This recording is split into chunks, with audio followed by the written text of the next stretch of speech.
जय हिंद दोस्तों यहाँ पर हम सीटेट 2022 के लिए मैथ्स के प्रीवियस ईयर क्वेश्चनों को सॉल्व करते हैं। तो इस वीडियो हम देखने वाले हैं जो 5 जनवरी 2022 को सीटेट का पेपर फर्स्ट आया था, उसमें जो मैथ्स के क्वेश्चन आए थे उन्हें डिस्कस करेंगे और उन्हें आसान से तरीके से हम लोग सॉल्व करेंगे। तो आइए वीडियो को शुरू करते हैं। यहाँ पर क्वेश्चन दे रखा था पहला, 19,995 प्राप्त करने के लिए 9,599, 9,995 और 5,995 के योग से क्या घटाना होगा।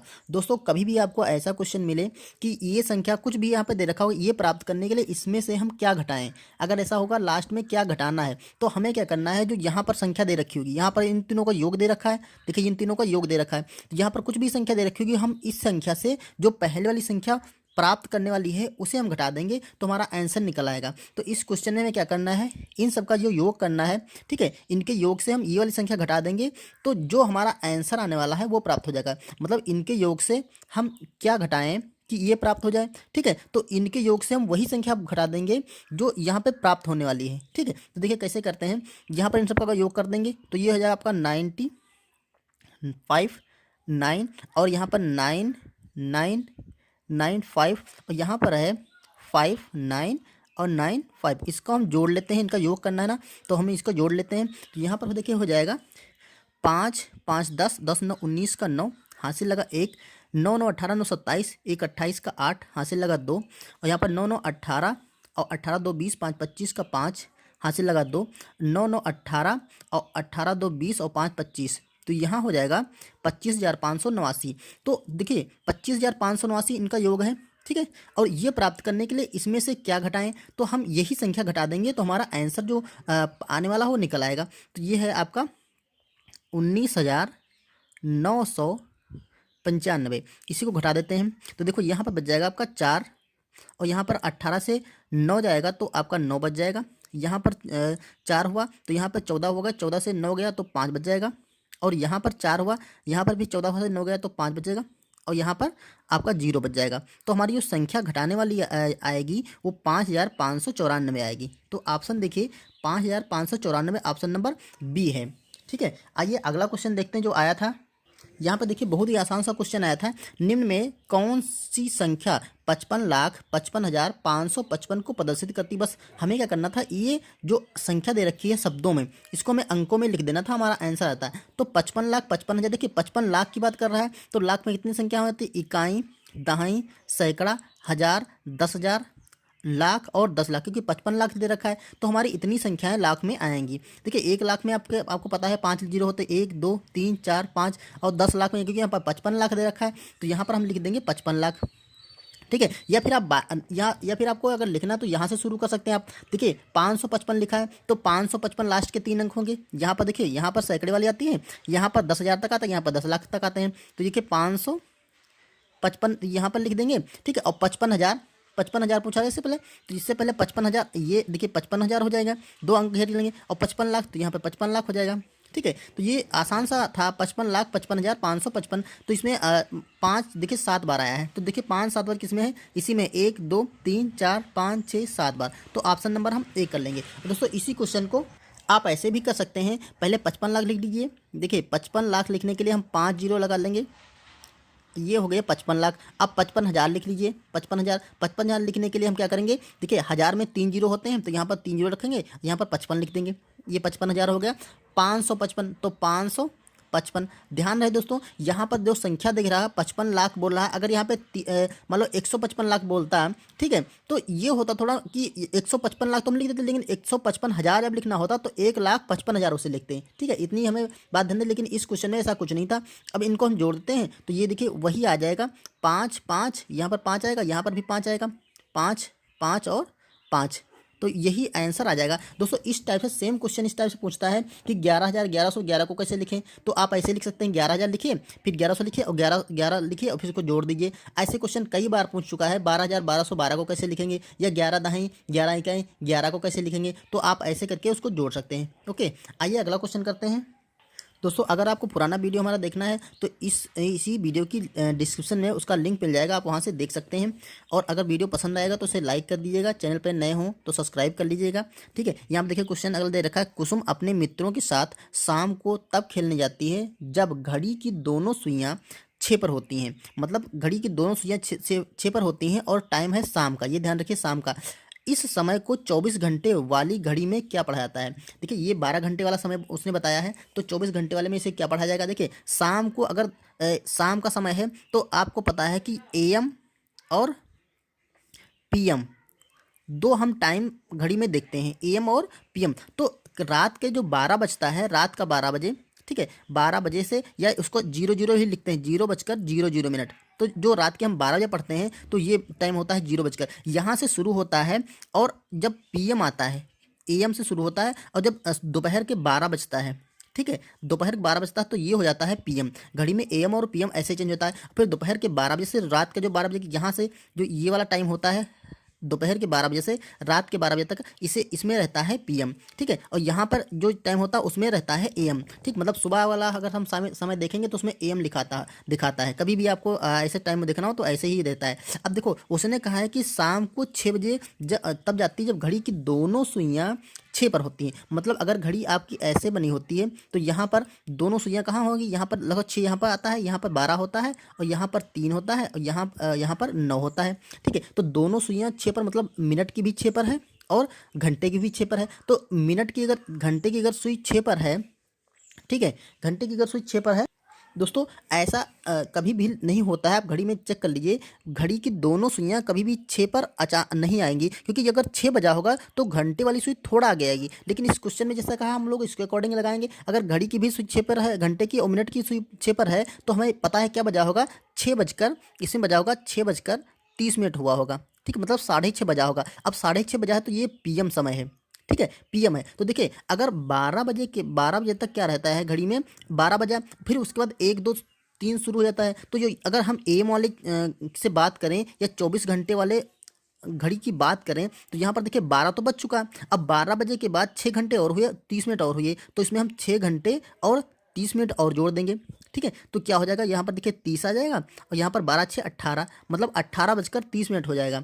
आप बिल्कुल ऐसे जोड़ सकते हैं। अगर 6:30 बजा है, ठीक है, तो 12 बजे तक हमारा 12 बजा, उसके बाद में 13 14 15 16 17 18 ऐसे बजने लगता है। तो अगर 6 जोड़ेंगे तो 12 के बाद 13 14 15 16 17 18, 18 बजकर, देखिए 6 घंटे हुए, 6:30 है तो 18:30 हो जाएगा। तो देखिए ऑप्शन नंबर हम इसमें C लगा देंगे। ओके, अगला क्वेश्चन दोस्तों आया था, भिन्नो 3/15 और 7/12 का योग है, और इसमें सिंपल सा इसको एलसीएम लेकर के जोड़ना था। तो देखिए 3 हम 15 लिख देंगे और प्लस 7/12 लिखेंगे, और इनका एलसीएम लेकर के हम जोड़ देंगे। तो दोस्तों इनका जो एलसीएम होगा वो हम 12 और 15 का एलसीएम लेंगे, तो ऐसी संख्या एलसीएम होती जो जिसमें दोनों संख्या कट जाएंगी। तो आप 12 15 का निकालेंगे तो 60 एलसीएम आएगा।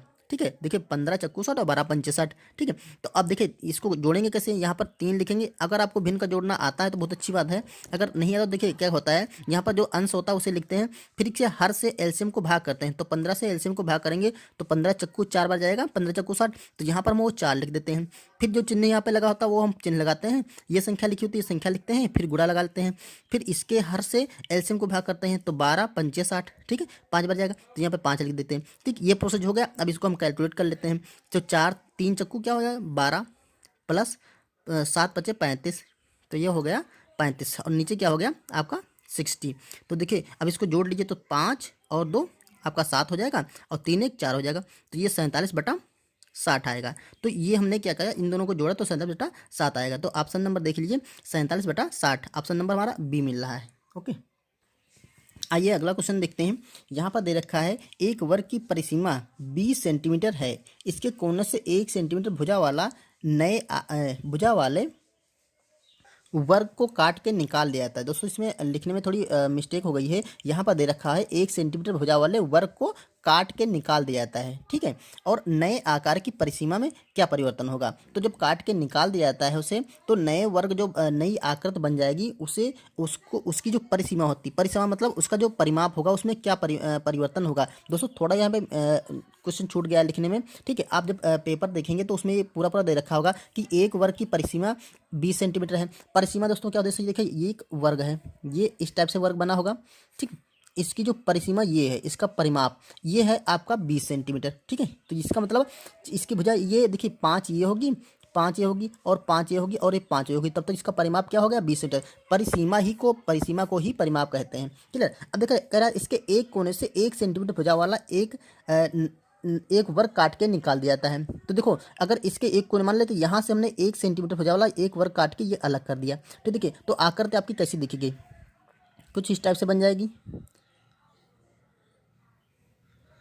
ठीक है। ऐसे कुछ बन जाएगी, ये हमने काट के ये वाला हमने वर्ग यहाँ से निकाल दिया है, क्लियर। अब कह रहा है नए आकृति की परिसीमा में परिवर्तन क्या होगा, तो देखिए क्या हुआ, इतनी सीमा इसकी कम पड़ गई, ये यहाँ से इतनी डाटेड सीमा जो है इसकी कम पड़ गई, लेकिन इतनी यह सीमा क्या हो गई, बढ़ गई, क्योंकि हमें ये भी तो जोड़ना पड़ेगा। इतनी सीमा ये कम हुई, ठीक, और इतनी सीमा ही बढ़ गई, तो देखो एक ये होगा, एक ये होगा, तो एक ये भी होगा और एक ये भी वर्ग काट के निकाला गया। तो जितनी सीमा इसकी कम पड़ी उतनी सीमा इसमें बढ़ गई, तो इसकी आकृति में जो आकृति की जो परिसीमा है उसमें कोई चेंज नहीं होगा, ठीक है। तो ऑप्शन इसमें दे रखे होते हैं, नए आकार की परिसीमा वर्ग की परिसीमा की 2 सेंटीमीटर कम होगी, तो 2 सेंटीमीटर कम नहीं होगा, ऑप्शन गलत है।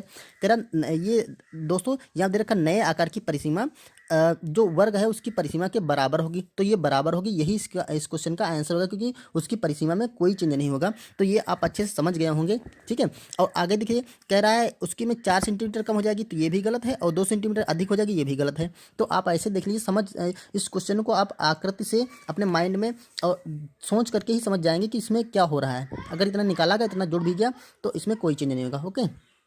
अगला क्वेश्चन देखिए, 5 विद्यार्थी अपनी पेंसिलों की लंबाई या स्केल की मदद से मापते हैं, ठीक है। यहाँ पर है मापते हैं, जो कि 15.5 centimetre, 12 centimetre, 11.8 centimetre, 9.7 centimetre, 7 centimetre हैं। सभी पेंसिलों की औसत ऊंचाइयाँ क्या होगी। दोस्तों पेंसिलों की क्या करना है, औसत ऊंचाई ज्ञात करना है, तो इसमें मेनली क्या है, औसत निकालना है, एवरेज, ठीक है। तो जो औसत का फार्मूला होता है, वो जो संख्याएं होती हैं, राशियां, तो उनका योग होता है, मतलब राशियों का योग, ठीक है, और बटे उनकी संख्या होती है, बटे उनकी संख्या, या लिख सकते हैं आप राशियों की संख्या। राशियां यहाँ पर कुछ भी हो, लंबाई चौड़ाई ऊंचाई जो भी हो, ठीक है, राशियों की संख्या, ठीक। तो ये होता है औसत का फॉर्मूला, बस आप इसमें रख के आप आंसर निकाल सकते हैं। देखो औसत बराबर इसका क्या हो जाएगा, राशियों का योग करेंगे तो देखिए ये है आपका 15.5 plus 12 plus 18.8 sorry 11.8 plus 9.7 plus आपका 7, गिन लीजिए 1 2 3 4 5 राशियाँ हैं, 1 2 3 4 5। अब ये राशियों का योग हो गया, बट इनकी संख्या कितनी है, 5 है, तो इससे हम भाग कर देंगे। अब देख लीजिए हमारा क्या आंसर क्या आएगा, तो यहाँ पर इनका योग करेंगे क्या हो जाएगा, देखो हम पॉइंट के बाद की संख्या आपस में जोड़ लेते हैं, तो यहाँ पे पॉइंट के बाद 5 है, यहाँ पे पॉइंट के बाद 8 है, तो 8 5 13 और 13 7 20, ठीक है। तो 20 का हमारा 0 हो जाएगा, और उसके बाद में हासिल लग जाएगा 2। अब पॉइंट लगा लेंगे, क्योंकि पॉइंट के बाद की अब कोई संख्या रह नहीं गई। अब पूरी संख्या जोड़ लेते हैं, तो हम देखिए 7 और 9 7 16 और 16 1 17 और 17 1 17 2 19 19 और 5 24 और 24 2 26, 26 का आपका 6 आ जाएगा, क्योंकि 2 हासिल आया था, 26 का 6 हासिल फिर आ जाएगा 2। अब देखिए लास्ट वाली संख्या जोड़ लीजिए, यहाँ पर 1 और 1 2 और 1 3 और 3 2 5, तो ये आपका आ जाएगा 56, और इसको भाग कर देंगे 5 से, तो 5 से कट कर दीजिए, 5 एकम 5 5 एकम 5 और 5 दून 10, ठीक है। तो ये आपका आ जाएगा 11.2 सेंटीमीटर, तो जो औसत हो जाएगा 11.2 सेंटीमीटर। तो ऑप्शन नंबर देखिए हमारा डी सही हो रहा है। ये क्वेश्चन देखिए, 2 सेंटीमीटर भुजा वाले 18 वर्ग एक करेंसी नोट को पूरा ढक देते हैं। देखिए अगर ऐसे कुछ नोट होगी, करेंसी नोट कुछ ऐसे आयताकार होती है, ठीक है। तो कहता है 2 सेंटीमीटर भुजा वाले 18 वर्ग, तो इसमें ऐसे वर्ग जब रखेंगे तो 18 वर्ग ऐसे मतलब 6 इधर हो जाएंगे, ठीक है, 6 वर्ग इधर और 6 इस लाइन में और 6 इस लाइन में, मतलब 18 वर्ग इसके क्या हो जाएंगे, पूरी नोट को ढक लेंगे, देखिए ये 18 वर्ग हो गए हैं, तो ये पूरी पूरी नोट को ढक ले रहे हैं। कह रहा ऐसे ढकने के लिए पूरा ढक लेते हैं। ऐसे 3 नोट अगर हैं, क्या है 3 नोट ढकने के लिए कितने वर्गों की आवश्यकता होती है? देखिए इस एक नोट ढकने के लिए 18 वर्ग चाहिए, ठीक है। और इसी तरह के 3 नोट हैं, ठीक है, इसी तरह के 3 नोट हैं, तो उनको ढकने के लिए देखिए इसके लिए भी 18 चाहिए और इसके लिए भी 18 चाहिए। तो या तो 18 को 3 से गुणा कर तो 18 3 54 हो जाएगा, या 18 प्लस 18 प्लस 18 इसको जोड़ देंगे तो ये आपका 54 आ जाएगा। तो जो चतुर्भुजों की संख्या होगी या वर्गों की संख्या होगी वो 54 होगी। ऑप्शन नंबर हम डी लगा देंगे। बहुत ही आसान सा क्वेश्चन था, बस आपको थोड़ा लॉजिक लगाना था। यहाँ पर देखिए अगला क्वेश्चन आया था, चतुर्भुज पहचानिए।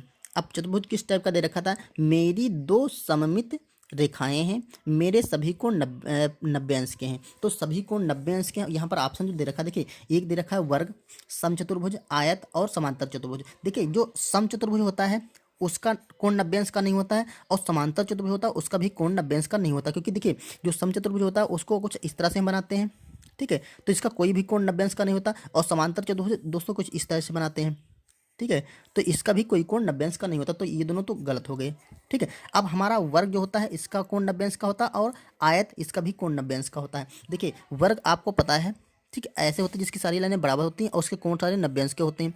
एक और आयत क्या होता है? आयत ऐसे क्यों होता है, इसकी सारी जो सामने आमने सामने की भुजाएं होती हैं वो बराबर होती हैं, ठीक, और इसके जो कोण होते हैं वो 90 अंश के होते हैं, ये सारे समकोण, ठीक है। ये आपका आयत होता है। अब कह रहा है इसमें कि 90 अंश, ये तो कंडीशन फुलफिल हमने देख लिया। अब कह रहा था इसकी 2 सममित रेखाएं। दोस्तों सममित रेखाएं वो होती हैं जब किसी आकृति को हम फोल्ड कर दें, किसी भी तरह से फोल्ड करें, जिस लाइन से हम फोल्ड करें फिर वहाँ से दोनों आकृतियाँ जो बनेंगी, क्योंकि तो वो दोनों आकृतियाँ एक जैसी दिखें। जैसे देखिए हम एक एग्जाम्पल आपको बता रहे हैं, जैसे कि एक आयत है, ठीक है, इस टाइप से है। अगर इसको हम यहाँ से फोल्ड कर दें यहाँ से, तो अब जब फोल्ड करेंगे तो ये वाला पार्ट इस पे आ जाएगा, ठीक है, तो जैसा ये पार्ट होगा वैसा ये पार्ट दिखेगा, ठीक है। तो ये एक सममित रेखा हो जाएगी। या फिर आप हम इसको ऐसे काट लें, अगर ऐसे काट लें तो देखिए जैसा पार्ट ऊपर बनेगा ये वाला, ऐसा ही पार्ट नीचे बनेगा। तो ये क्या होती है? इसकी सममित रेखा होती है, ठीक है।